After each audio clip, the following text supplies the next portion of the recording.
Hello everyone, आपका स्वागत है हमारे इस चैनल पर। आज हम इकोनॉमिक्स का एक वेरी इंपॉर्टेंट क्वेश्चन कवर करने जा रहे हैं।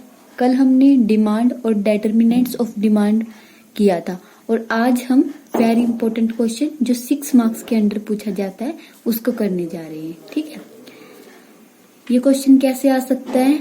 मांग वक्र का ढलान ऋणात्मक क्यों होता है? ये क्वेश्चन 4 तरीके से एग्जाम में आ सकता है। या तो मांग वक्र का ढलान ऋणात्मक क्यों होता है, या आ सकता है कीमत कम होने से मांग क्यों बढ़ती है, या फिर मांग का नियम लागू होने के क्या कारण है, या मांग वक्र दाएं की ओर नीचे की ओर क्यों झुकता है। मतलब मांग वक्र का ढलान ऐसे होता है ना, तो इसके रीजन लिखने हैं कि मांग वक्र का ढलान ऐसे क्यों होता है। ठीक है, चारों में हमें सेम आंसर लिखना है। इसके कुछ रीजन है कि मांग वक्र का ढलान इस ऐसे क्यों होता है। पहला रीजन क्या है? ह्रासमान सीमांत उपयोगिता नियम। ह्रासमान सीमांत उपयोगिता नियम क्या कहता है? ह्रासमान सीमांत उपयोगिता नियम के अनुसार उपभोक्ता जैसे जैसे किसी वस्तु का उपभोग करता रहता है, मतलब जैसे जैसे किसी वस्तु को खरीदता रहता है, उपभोग करता रहता है, वैसे वैसे उससे मिलने वाली उपयोगिता कम हो जाती है।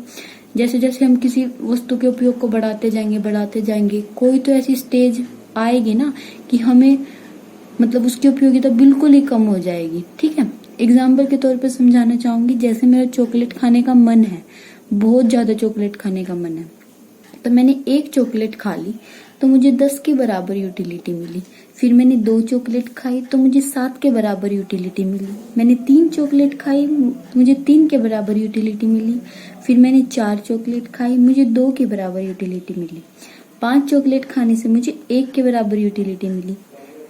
6 जो छठी चॉकलेट मैंने खाई ना, छठे नंबर पे जो मैंने चॉकलेट खाई, उससे मुझे कोई यूटिलिटी नहीं मिली, क्योंकि मैं चॉकलेट खाते खाते उसकी उपयोगिता मेरे लिए क्या हो गई है? कम। मेरा मन नहीं किया छठी चॉकलेट खाने का, मेरा मन बिल्कुल नहीं किया।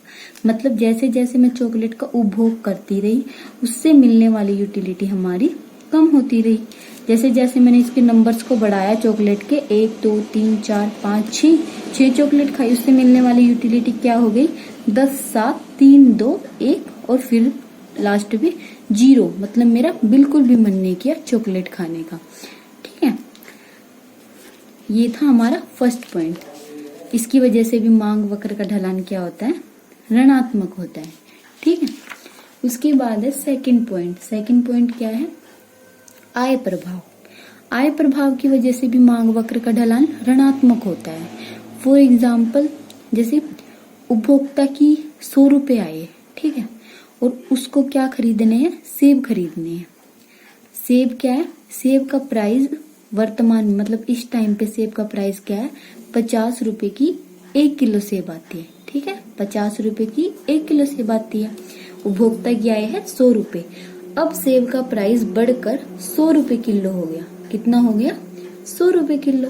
तो उसको 50 रुपए और एक्स्ट्रा देने पड़े, है ना। सेब खरीदने के लिए उसे 50 रुपए और एक्स्ट्रा देने पड़े। तो उपभोक्ता की वास्तविक आय क्या हो गई? कम हो गई। ठीक है, उसके बाद है, अगर ये एग्जांपल ऐसे ले कि अगर एप्पल का प्राइस पहले 100 रुपए किलो था और अब घटकर 50 रुपए की 1 किलो हो गई, तो उपभोक्ता के 50 रुपए क्या हो गए? बच गए। 50 रुपए क्या हो गए? बच गए। तो उसकी वास्तविक आय क्या हो गई? बढ़ गई।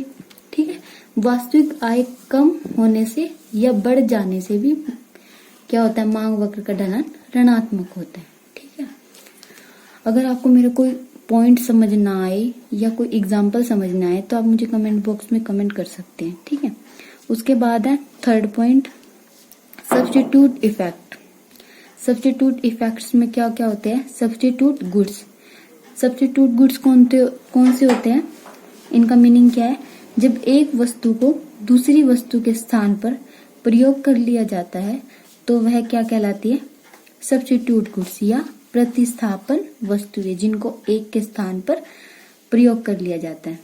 जैसे चाय और कॉफी। अगर चाय का क्या हो जाएगा? प्राइस बढ़ जाएगा तो लोग चाय को नहीं खरीदेंगे, वो किसको खरीदेंगे? कॉफी को। तो कॉफी की डिमांड क्या हो जाएगी? बढ़ जाएगी। अगर चाय का प्राइस क्या हो जाएगा? कम, तो कॉफी की डिमांड क्या हो जाएगी? कम। ठीक है, जब एक का प्राइस बढ़ने से दूसरे की डिमांड क्या हो जाती है, बढ़ जाती है। उसको क्या कहते हैं, प्रतिस्थापन वस्तुएं, सब्स्टिट्यूट गुड्स। इस वजह से भी मांग वक्र का ढलान ऋणात्मक होता है। उसके बाद है कम्प्लीमेंट्री गुड्स। कम्प्लीमेंट्री गुड्स को क्या कहते हैं, पूरक वस्तुएं। पूरक वस्तुएं कौन सी होती है, जब एक वस्तु की कीमत में वृद्धि होने से दूसरी वस्तु की मांग कम हो जाती है। जैसे चाय और चीनी। चाय में हम किसका यूज करते हैं, चीनी। अगर चीनी का प्राइस क्या हो जाएगा, बढ़ जाएगा, तो हम क्या कर देंगे, चाय की डिमांड क्या कर देंगे, कम कर देंगे, क्योंकि चीनी का प्राइस क्या हो गया, हाई हो गया। अगर चीनी का प्राइस क्या हो जाएगा, कम, तो हम चाय की डिमांड क्या कर देंगे, बढ़ा देंगे। मतलब अगर एक का प्राइस ज्यादा हो जाएगा तो दूसरे की डिमांड क्या कर देंगे हम, कम। अगर एक का प्राइस कम होगा तो दूसरे की डिमांड क्या कर देंगे, ज्यादा। एक और एग्जांपल है इसमें, कार और पेट्रोल का। ठीक है, अगर पेट्रोल का प्राइस क्या हो जाएगा, बढ़ जाएगा, तो हम कार की डिमांड क्या कर देंगे, कम। अगर पेट्रोल का प्राइस कम होगा तो कार की डिमांड क्या करेंगे, ज्यादा। ठीक है, हमने 3 पॉइंट कर लिए इसके।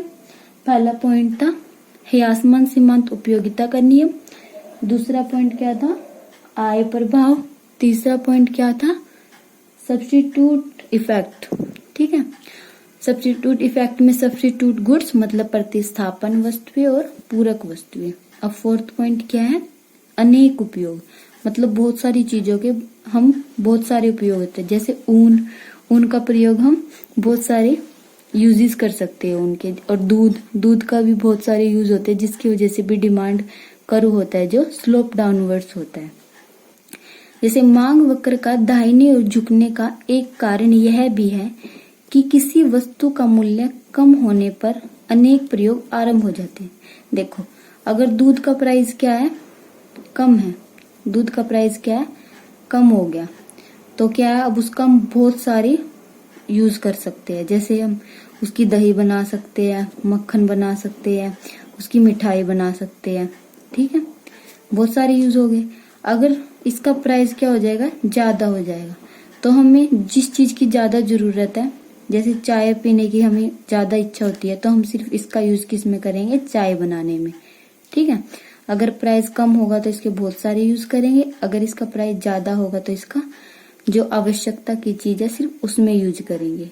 ठीक है, उसके बाद है फिफ्थ पॉइंट, घटते मूल्य से नए क्रेता आकर्षित। मतलब अगर किसी चीज का प्राइस कम होगा तो जो व्यक्ति उस चीज को नहीं खरीदते थे, तो प्राइस कम होने से वो भी व्यक्ति उस चीज को खरीदेंगे। फॉर एग्जाम्पल, जैसे गेहूं है और घी है, जो सिर्फ अमीर व्यक्ति खरीदते थे, लेकिन अगर इनका प्राइस क्या हो जाएगा, कम हो जाएगा, तो गरीब व्यक्ति भी इन चीजों को खरीद सकेंगे। देखो, किसी वस्तु की ऊंची कीमत होने से केवल धनी व्यक्ति ही उसको क्रय करेंगे, अगर वस्तु की कीमत क्या होगी, ज्यादा होगी। लेकिन यदि श्रेष्ठ वस्तुओं की, मतलब अच्छी वस्तुओं का मूल्य घट जाता है, जैसे गेहूं और घी आदि का, तो निर्धन व्यक्ति भी इसकी मांग करेंगे। इस प्रकार कम मूल्य पर क्या हो जाएगी, कम मूल्य होगा तो क्या हो जाएगी, मांग बढ़ जाएगी। इसकी वजह से भी मांग वक्र का ढलान क्या होता है, ऋणात्मक होता है। ये 5 पॉइंट हो गए हमारे। ये क्वेश्चन 6 मार्क्स के अंदर आ सकता है। फर्स्ट पॉइंट क्या किया था हमने, फर्स्ट पॉइंट क्या था, ह्रासमान सीमांत उपयोगिता का नियम। सेकंड पॉइंट क्या था, आय प्रभाव। थर्ड पॉइंट क्या था, सब्स्टिट्यूट इफेक्ट। फोर्थ, अनेक उपयोग। फिफ्थ क्या था, घटते मूल्य से नए क्रेता आकर्षित। आज की वीडियो में बस इतना ही। अगर आपको चाहते हैं कि आपको कोई वीडियो या कोई टॉपिक समझ नहीं आ रहा, तो आप मुझे कमेंट बॉक्स में कमेंट कर सकते हैं। मैं नेक्स्ट वीडियो उसी टॉपिक पे बनाऊंगी। Thank you for watching my video.